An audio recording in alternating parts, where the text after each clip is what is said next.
Taking good hoof photos can be an art form in itself. When taken poorly, hoof photos can be deceiving, and it's important our photos accurately represent the hoof in real life. If you've struggled to take good photos or aren't sure what's wrong with these ones, then this video is for you. Let's start with the lateral view. This is a view of the hoof from the side.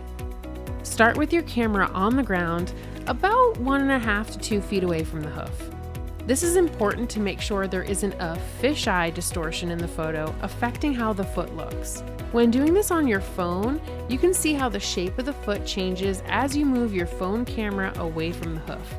Having that sweet spot around 2 feet away from the foot gives the best accurate view.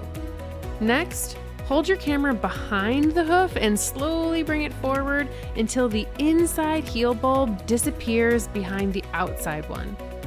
This is how you'll know that you have found a true lateral plane to the hoof for this picture.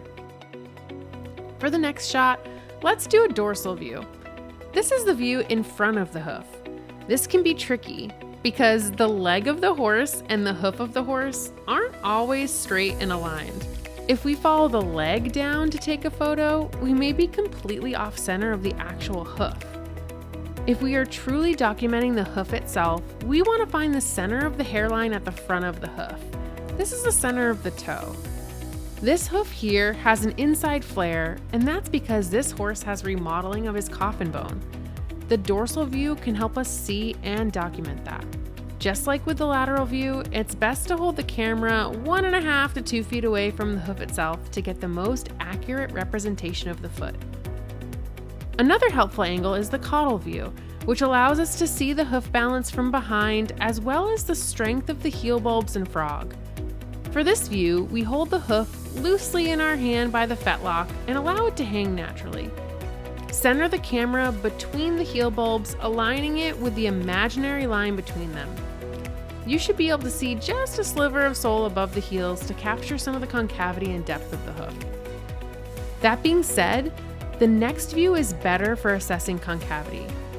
An oblique view is an image taken purposefully offset, and typically with these, I like to hold my camera just above the lateral or outside heel and aim my view towards the medial or inside toe area.